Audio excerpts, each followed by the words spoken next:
Hello,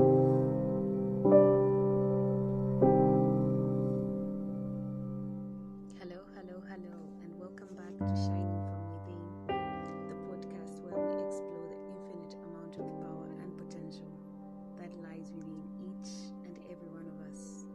I am your host with the most, Genevieve, and I would like to thank you for joining me on this segment, this episode.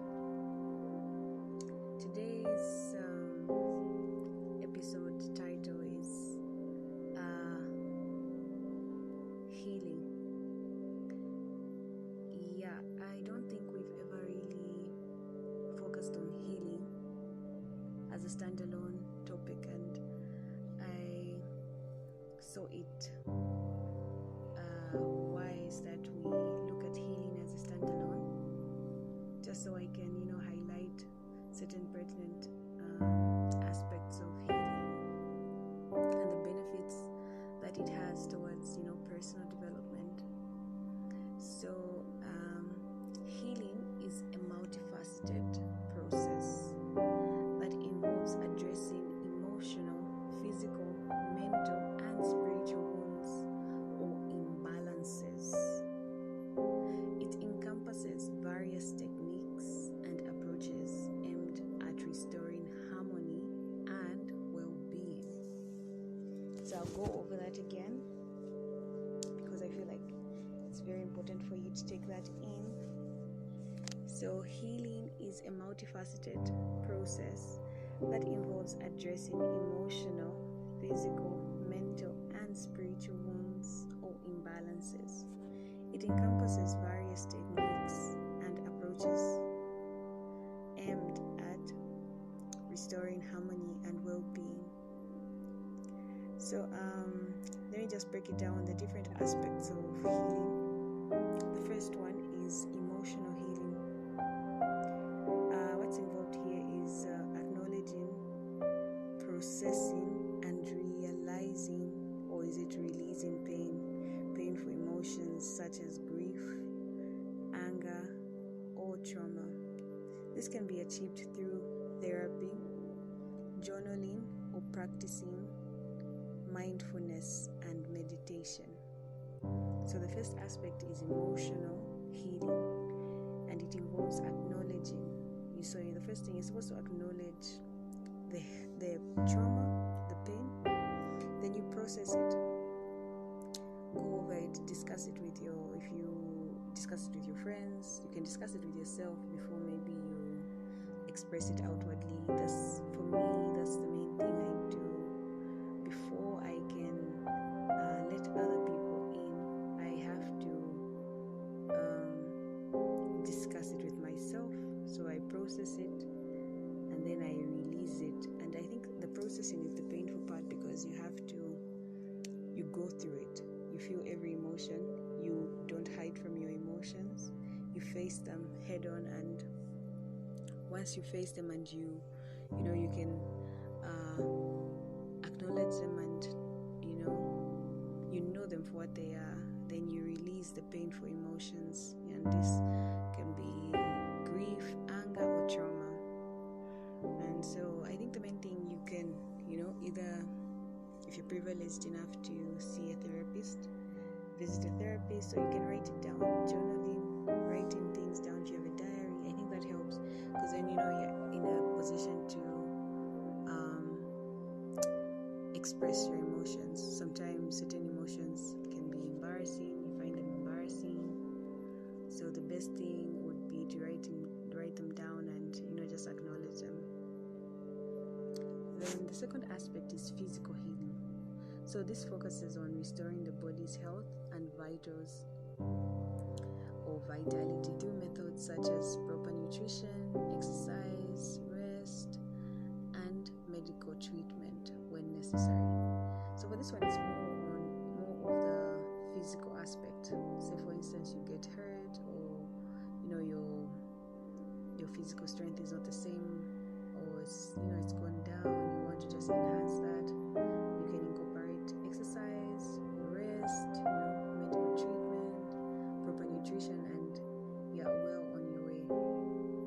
The third third aspect is mental healing. So for this one, it targets cognitive patterns, beliefs, and thought processes that contribute to stress, anxiety, or depression. So for this one, this is all happening in your head. So it doesn't necessarily mean whatever is bothering you in the mind is actually what's happening on the ground. And this is why it's very important to practice positive affirmations. You self-reflect. These tools will help you come to a balance. Many are the times that we are stressed out, we're anxious, or we're even depressed, and you find that it could be a two-sided situation, but you're seeing it from your side, and you are stressed out, you're depressed. Sometimes, unfortunately, others are suicidal. So whenever it gets to that point, you need to self-reflect. Put yourself in the other person's shoes. Look at it from various points of view, and when you do that, you'll find that your situation is not even as bad as it may seem. In the moment, yes, I do acknowledge the fact that it feels like it's the end of the road and things are bad, but I think it's very important to self-reflect and to incorporate positive affirmations. The fourth aspect is spiritual healing. This one centers on nurturing a sense of connection, purpose, and meaning in life. Practices like prayer, meditation, or spending time in nature can facilitate spiritual healing. It's very important to have a center, to have a guide, to have what we believe in. Because many other times that you find yourself in a situation that is quote unquote bigger than you, and maybe bigger than the people around you. When you have a being that you believe in, if you have your faith, you believe in God, and whatever it is that you believe in, those beliefs or those beings that we believe in help carry or lighten the burden. So for me, whenever I'm stressed out and I feel like the situation is bigger than me, bigger than the people around me, and I probably can't share, or I have shared and I haven't gotten the healing or the help, I look to God. And it should be the other way around, actually. Whenever you're faced with any situation, pray about it. For me, that's what I do. If you're a Christian, that would be the ideal. Pray without ceasing, take it to God, and watch your healing unfold. So healing has got benefits. The first thing is you see an improved well-being. Healing addresses underlying issues, leading to increased overall well-being and a great sense of fulfillment. So the second thing is, through healing, individuals develop coping mechanisms and resilience to better navigate life's challenges. So once you've healed past a certain situation, you're more equipped not only to help yourself in the future. Say you face the same situation, you are able to assist other people, because from your experience, you know how you navigated through such a trying time. Of course, situations are different for everybody, but when you have the basics, you have the foundation, you definitely have pointers. You're going to be able to steer your friend in the right direction. Healing promotes self-awareness and emotional regulation, fostering healthier relationships with oneself and others. So once you've healed past the trauma, say you've been experiencing a lot of, maybe this is low self-esteem, and you heal past that, you overcome those insecurities, you tend to love yourself better, you tend to love yourself more, you tend to show up for other people in ways that you probably never would have if you didn't address the issue at hand. So it's very important to heal, because you have healthier relationships with yourself. You're able to look yourself in the mirror, you're able to be good and show up for others as well. Therefore, by taking proactive steps towards healing, individuals regain a sense of control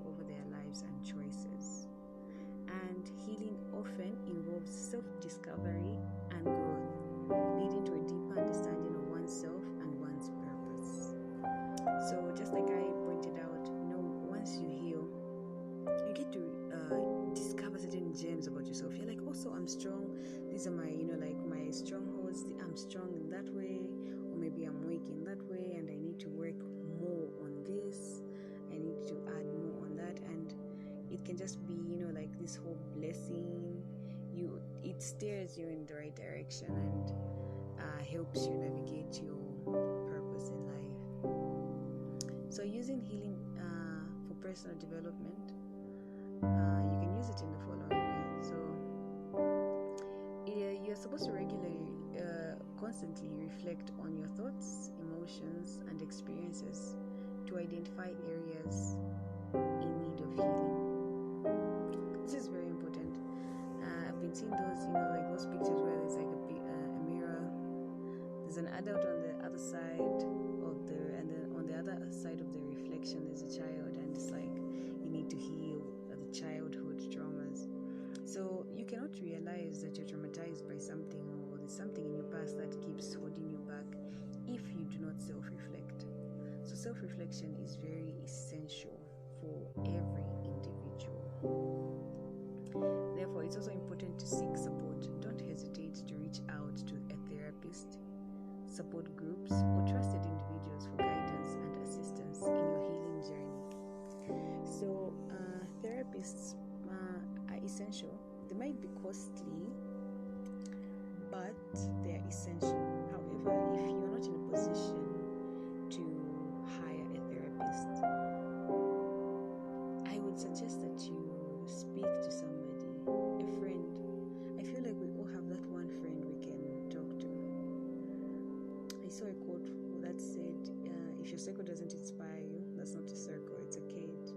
I hope that is true even when it comes to morality, friendships. I hope we have friends that we can actually lean on when the burden gets heavier, when the load is heavy. You just lean into them and express how you feel. For me, I have friends that I talk to whenever I'm stressed out.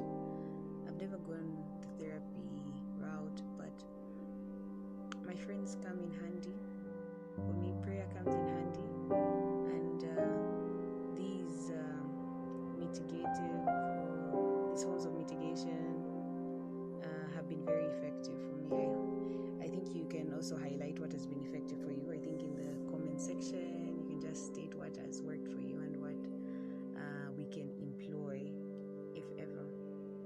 So it's very important to be gentle with yourself and recognize that healing takes time and effort. Treat yourself with kindness and understanding. This is very, very important. I will say it again. It's very important to be gentle with yourself and to recognize that healing takes time and effort.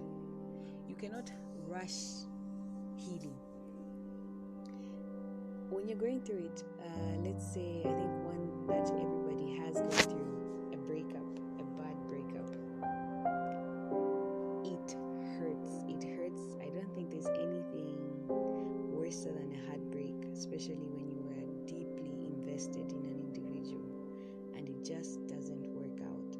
It's the worst thing, and the pain is almost physical. You feel it and it's the worst. But it's very important to take your time. Cry about it, talk about it, let it out. Treat yourself with kindness. I see people that are like constantly going back maybe to a toxic ex, and at some point I used to be like, what's wrong with this person? Why can't they just put their foot down and move on? It's not easy. Until it happened to me, and I was that girl always going back to a toxic situation, and then I developed sympathy for people like that, because fortunately for me, I realized early that this situation was never going to change. This person was never going to change, and I was becoming somebody else. So I'm more sympathetic, but I did take time with myself. I gave myself time until I got to the final stage of my healing, and I was like, okay, you know what, this is where I draw the line, and I'm going to move on permanently and never look back. Take time, be kind to yourself. Do not look down upon yourself and say, why do I make these mistakes? Healing takes time. You can never rush the healing process. And one thing that's very fundamental is healing is, in most cases, an individualistic journey. Nobody can help you heal. That's a journey you have to take on your own, and you have to be very strong enough and be kind and gentle with yourself. So it's very important to also define specific goals and intentions for your healing journey, whether it's to overcome past trauma, improve self-esteem, or fostering inner peace. You can write down, like your intentions, what you intend to achieve at the end of the journey. Despite it looking bleak and painful, you can write all that down. Engage in healing practices regularly, incorporating them into your daily routine to promote lasting change and growth. So it's very important to practice healing on a daily basis. I feel like healing is a never-ending process. Be it you're always healing or working on yourself, healing past trauma, childhood trauma, adult trauma. It's different things, and ultimately healing is a deeply personal journey that requires patience, commitment, and self-compassion. By embracing the process